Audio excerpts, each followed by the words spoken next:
Good day, listeners. So today we're talking about daily operations at Instacom. And so the question, I suppose, is ever wondered what it takes to keep Instacom running smoothly?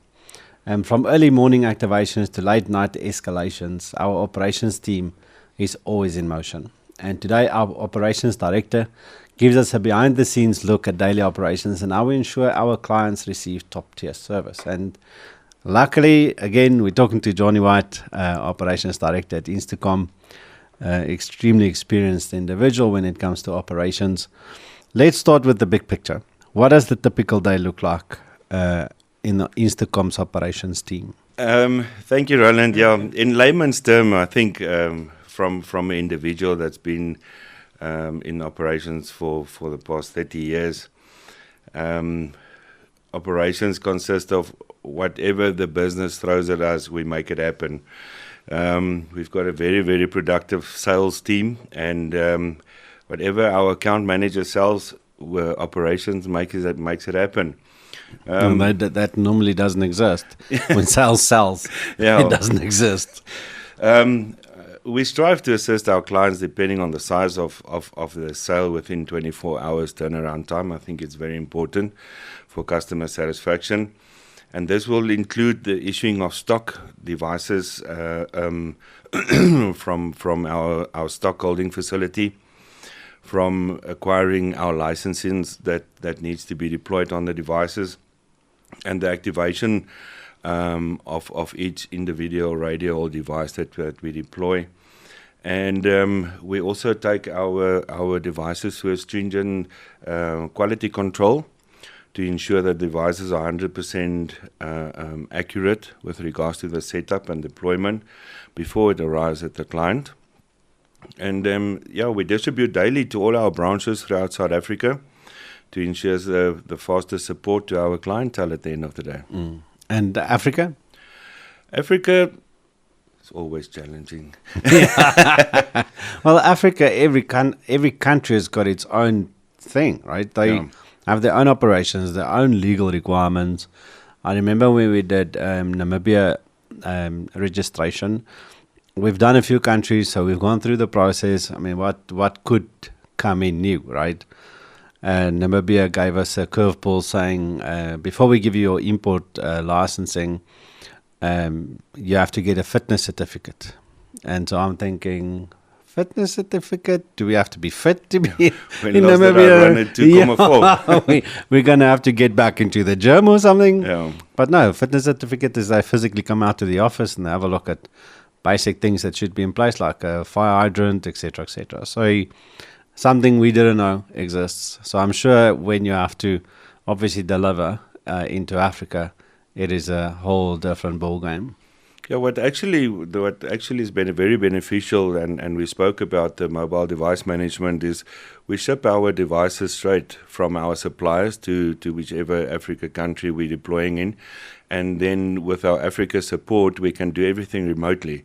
So we set up the devices, we deploy the licenses, because normally we use the local SIM in that area. And we can actually do it remotely. That makes us more efficient within the Africa sphere currently. Yeah, and I think also the fact that we've grown the African team to be able to be boots on the ground in a lot of these countries also helps a lot. Yeah. We also have a support structure, not just sales going out into Africa, and those guys literally go to the customers. And we've spoken about in the previous episode, we've spoken about training a champion. I think that really makes a difference. Also in Africa when we deal with that. One of the other things we don't necessarily deal with in Africa is we don't supply the SIM like we do in South Africa. So Africa customer supplies their own. That also obviously has its own challenges. One of the things the African team told me is that 99% of Africa phoning for support, you have to firstly check, is the SIM card loaded with data? Correct. So it's definitely a whole different ballgame when you look at Africa versus South Africa. And I think maybe also we don't just supply software or hardware, we supply both. as well as having the infrastructure in the sense of keeping it up. Like we've spoken about, 99.99% uptime, and also building development within customer requirements to be able to support it. Definitely a lot of different functions and features that you would get from lots of different countries. Even in the same industry, they do things differently. Yeah, and the requirements change every day. Yeah. Spoken to Wayne, and you sit with a customer and you design what they want, and then you deliver it. They're like, that's not really what we want. It's like, okay, what else? Anyway, so within your department, we have things like support, activations, and logistics. How do we coordinate, between the teams? I think if you run operations, it's every day is unique and it's a tight ship. So by starting in the mornings to ensure that the last 24 hours concerns were addressed is always the beginning of an operational day within Instacom. We realize that each and every client is special to us and very important, and we never allow problems to stand over for the 24 hours because we strive for the client satisfaction to resolve all issues. Updates via our head of departments and operational managers is done every day on the completion of tasks, and with our very effective ticketing system, everyone is updated, even the client, with the tracking and tracing of where we stand with the ticket and where we stand with activations and what is the end time that the devices will be finished and successfully conducted. Should any of the devices get sent to our office, whether it is for repairs or further support, we will always be ready with a loan device to ensure continuous operations within our business. And I think the most important thing that Instacom strives for is that we meet our deadlines at any given time. Yeah, I've seen in your office you've got a screen there. Tell us a little bit more about that screen. Yeah, we've got a very effective monitoring system within our business. We monitor from our mobile network operators the strength of the signals within challenged areas. And like I previously said, I necessarily don't want to know what's going right. I want to know what's going wrong. So we've got our essential clients with essential services that we do monitoring in a remote area within our support system to ensure a 99% uptime and immediate intervention. We don't wait for the client to tell us that something went wrong. We've got immediate intervention with our system that we currently run in our support. Yeah, being proactive, I suppose. Yeah, that's exactly what it is. Yeah, and then obviously communication from there. If you measure the metrics of different tickets, argument's sake, and you see that there's a constant in one of the services that we provide, argument's sake, it keeps doing the same thing, we can communicate with the dev team saying, guys, we need to update, something's wrong within the software that shouldn't be there. We're getting the same ticket from customers. And I suppose that's a big portion of you trying to prevent future problems. Yeah, by handling minimum of 4,000 tickets a month within our support structure, we analyze what is the brunt of those tickets, and then we boil down to see how can we do it differently for the client. Is it a problem that's on the operational floor? Is it a problem on our side? And how we can do things differently to bring the resolution of those tickets down. Yeah, well, I think we currently running over 150,000 solutions out there. So 4,000 a month actually is extremely little compared to how many is active. And a lot of those tickets aren't necessarily challenges, if I'm correct. No. Some is just a name change, but it's still captured as a ticket and an action. Correct. A lot of them name changes or times that change due to operational structure on the ground that change. I mean, in the security industry, it changes every day. It is not a norm to carry on every day. So we ensure that the system works for the end user. Mm. It is very hands-on.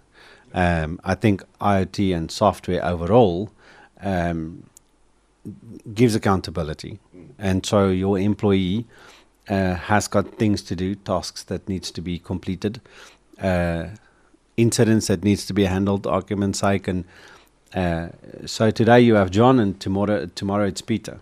So you can't keep John on the name on the physical device, and that's got to change to Peter, because that's the accountability. Then also when sites changes, when areas changes, or people move from one area to the other, so it's a very hands-on solution. And I think one thing that I've seen is that Instacom is built on that hands-on. I think sometimes we spoon feed too much. Some customers expect holding their hand because they don't have the knowledge to understand technology necessarily. I think Africa is positioned a little bit differently because we don't necessarily have guys in country, so they do things a little bit different. But it is important for us to make sure that the customers understand we're there to assist, we're there to help, but these things changes constantly, and someone has to do it, right? And it all sits within operations. Yeah, it's very important because our clients is delivering a service for someone, and that requirements change daily. I mean, on a long weekend, adult guarding comes up, or extra services, and we are the last people to know about it. That normally happens on a Friday. They say, yeah. I need extra devices, or I need extra patrols, and that all form part of the support and the operations function within our business. And one of the things that I think has got a huge impact in your daily operations is everything outside of the daily operations. Unexpected requirements from customers, things that changes, as you just mentioned. How do we deal with that? What does it look like behind the scene? Yeah, it is very important that we assist the clients to the end. I mean, it's not only what we do as a norm for guard patrol or access control, pedestrian access control, vehicle access control. A lot of the times we are required to assist in investigation post incidents that occurred on secured sites. And our well-trained operational team is well equipped to handle any unexpected challenges at any given time. Our managerial support includes second and third line escalations after hours. Everyone thinks that the buck stops at 5 o'clock within Instacom, but actually we are a 24-hour operations, and should we require to go to a site after hours, we always have a standby technician or management for that matter to assist on where we require assistance. Yeah. Look, many years ago we did the support, right? Myself and Cobus. And that means you deliver to a 24/7 mission critical platform, and then they phone you 3 o'clock in the morning. Something doesn't work, or a device got lost, or someone got attacked and the device is taken, and they need us to help to try and find it, because it's not just about finding the device, but it's also finding the person that's gone missing, or finding the guys who took it. At some stage, my wife was just she had it. She's like, you guys need support after hours as well, because we would literally have calls because of the growth and the amount of customers we started to have. We'll get a call every hour, sometimes more, so you hardly sleep, and then the next day you've got to go to work, and it became a serious challenge. Nowadays we've got a whole team. I don't get a phone call. It's like heaven on earth. But I suppose you had to go through sweeping the broom, before you could get to moving up in the ranks and have the privilege of having teams to deal with these things. Sure, it's definitely a privilege, I must say, once you've done it. So Instacom is definitely a company that's in a growing phase for the past 15 years. And there's no signs of this growth coming to an end at this stage. We are blessed in our growth, but with the grow, obviously we have new challenges, and we have to look at how do we scale, refining our operations, changing maybe a little bit how we do things to make it more effective, supporting and maintaining our customers and services. What's your view on that? How do we do this? If I have to look at the post-mortem of the past 5 years, where I became part of the Instacom team, and how we effectively changed our operations to fit our clients, I think it is an everyday thing that we need to analyze and see how do we fit our operations to meet the requirements for our clients. So we do a very close interaction with management of other departments. Operations include the company's vision and mission. Like you mentioned, the growth. Our vision and mission grow with the company every day. And therefore, we plan accordingly on a daily basis to ensure that we keep up with the business growth. It is very important to grow all the facets within our business to form a balanced equilibrium in the business. And continuous training and cross-pollination is very important for me within our business and operations and the departments. We ensure that we've got a well-balanced information sharing at all given time, and the training and the contingency in the divisions on a 24/7 basis. We always ensure that we've got not only our employees that's currently deployed, but what we call spare employees that can fit in with regards to challenge times, special events that our customers run, where we have to have additional support, that we can utilize our support guys in any division within the operations. Yeah. And one of the, I think, important portions for Instacom is to also evolve. And one of the areas that we've looked at is not just automation and digitization inside of our own business, but also maybe I don't want to say skill necessarily, but we're leveling up in implementing things like ISO. How important is ISO implementation from a company perspective? It really governs operations. Yeah, ISO, which we are currently finalizing within our business, I think is very important to standardize quality within our business. And at the end of the day, if you are certified ISO company 9001, the competitors and the clients know the standard of service that you issue at the end of the day, that you conform within the rules and the playing field that is internationally recognized, and it just level up your business to ensure that the quality that you render to your clients are at a certain level. And so in your past, have you had anything to do with ISO implementation? Yes, definitely. And in the security industry, I had the privilege of certifying the company I used to work for. That takes a company to the next level with regards to service delivery. Yeah. It's very interesting. There's a lot of areas in anyone's business that you run overview, but you don't necessarily look at the detail. And sometimes the detail is really what makes the difference. And I think things like ISO does that. But it means that we need to train a lot of our staff to understand what that means. I think that also falls part of the skilling of our staff members. Especially in the operational side of things, to understand what needs to be done and how it should be done. By being a national and international deployed company, the rules are made easy with regards to the ISO then, because the guidelines are there and you resort within the guidelines. There's no room for error. And I think that's what we are striving for as our company grow, that you need to have the proper guidelines on the playing field, and to ensure that the customer service that's required in Gauteng is in Cape Town and KwaZulu-Natal, and therefore in Africa as well. One of the areas that I think a lot of people miss is the hardware that's being used. Software is one thing, but the hardware component is really the enabler that allows the software to work.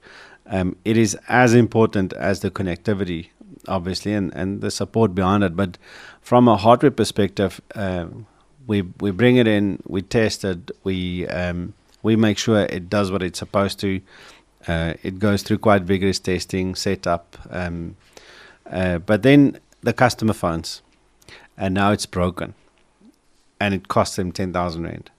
How do we at Instacom actually attend to that? Roland, it's important, and in the industry, you do get a form of malicious intent, especially if you don't want to do what the device tells you to do. You make a plan with it.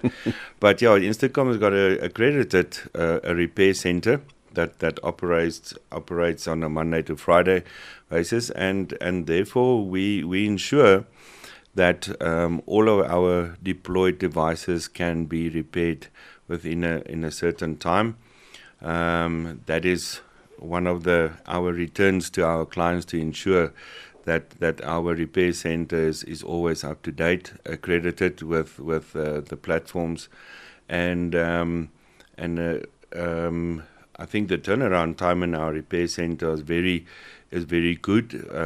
Looking at the cycle of repairs, that each device needs to be assessed beforehand to ensure that the repair is conducted within a certain amount of time, and client satisfaction at the end of the day with regards to our hardware. Yeah, and it's a very specific repair, obviously. Yeah. And do we have spare parts from suppliers? Do they do training on our devices when they launch a new model? How does that look like? Our repair technicians are continuously have to do stringent training with regards to the repairs. We do our training from our suppliers, and it is. I think we moved away from charging devices with cables and so forth. With our new devices, each and every device got a cradle, so that minimize A lot of the challenges, malicious damage to charging of devices, and main boards and screen and so forth, where devices get dropped from extensive height and so forth, where screen will be broken. But our repair center are capable of repairing any device. Yeah, that helps a lot, and that also increases efficiencies. Definitely. I remember we in the beginning we used external guys many years ago, and the time spent to get the devices back was quite a big challenge. Hence the reason that we started driving our own internal repair center. Yeah.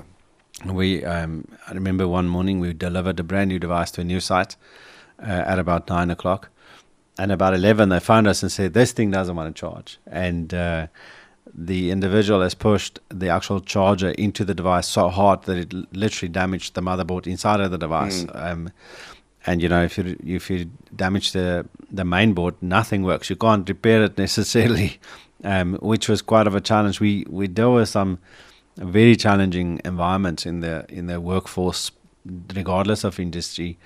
And I think we learn from it. As you mentioned, you know, to put cradles in someone's hands instead of having to push anything in, it makes it also faster to take out if you need to, and also mitigate, obviously, the damage behind it, which is not just costly, but it makes you ineffective. You know, I see a lot of the areas you get financially penalized if you don't have communication on a specific site in the security industry, for instance. So it's extremely important to be able to deliver these things fast. How many technicians do we have? 3 technicians. Yeah. Okay, and we've also then did some training on Namibia lately. Yeah. Well, actually, in the past 2 weeks, our repair center is fully operational in Namibia, and I'm sure we will grow it as we grow the business within Namibia. Yeah. Yes. So looking forward to that. Well, Johnny White, Operations Director at Instacom, thank you very much for your time. Thank you. I hope we will see you soon.